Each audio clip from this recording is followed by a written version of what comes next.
Baik, perkenalkan nama saya Francisca Cindy Lopez dengan NIM 23080300021. Jadi kali ini saya akan menjelaskan tujuan dan metode penelitian yang digunakan dalam jurnal tersebut. Nah, tujuannya itu adalah untuk mengetahui ada atau tidaknya gen TNF-alpha dan IL-6 pada penderita hepatitis B. Nah, metode yang digunakan itu populasinya adalah penderita hepatitis B yang melakukan pemeriksaan rapid HBsAg sebanyak 7 orang. Nah, sampelnya itu ditentukan dengan skala sampling. Nah, untuk prosedurnya itu serum sampel diisolasi DNA menggunakan kit isolasi dan purifikasi DNA. Nah, kit isolasi DNA ini merupakan kumpulan reagen yang digunakan untuk mengisolasi DNA murni. Nah, sedangkan purifikasi DNA itu merupakan tes pemisahan dan pemurnian DNA untuk mendapatkan DNA yang berkualitas tinggi dan bebas dari kontaminan.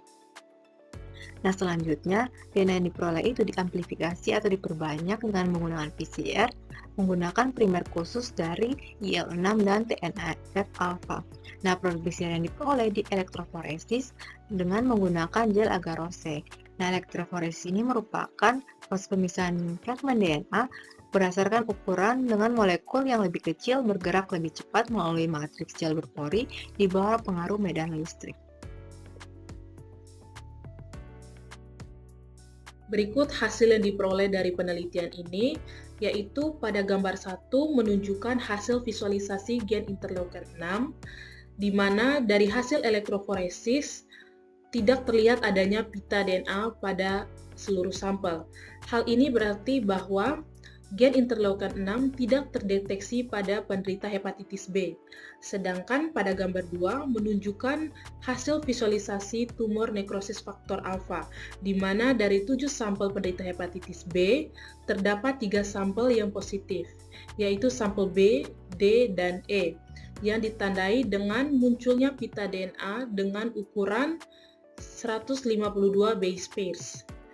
Hasil ini diperoleh dengan metode PCR dan divisualisasi menggunakan UV transilluminator.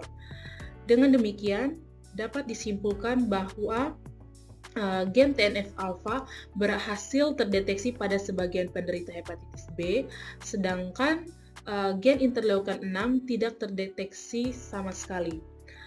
Penelitian ini memberikan gambaran bahwa TNF-alpha berpotensi berperan pada patogenesis hepatitis B, sedangkan interleukin 6 kemungkinan tidak berperan signifikan dalam sampel yang diteliti.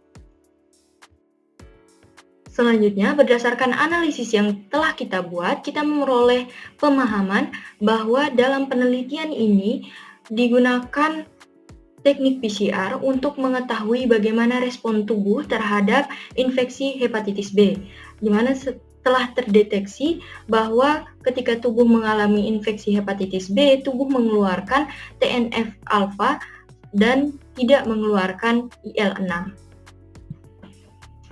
Pemahaman ini dapat kita kaitkan dengan peran bioteknologi farmasi, di mana teknologi PCR yang digunakan itu dapat mendeteksi gen secara cepat dan akurat, di mana pengetahuan ini dapat kita gunakan untuk mendiagnosis penyakit secara molekuler yang hasilnya dapat kita gunakan sebagai model dasar dalam pengembangan obat seperti obat yang menargetkan sitokin untuk mengurangi kerusakan hati dan juga pengembangan alat deteksi penyakit yang lebih sensitif.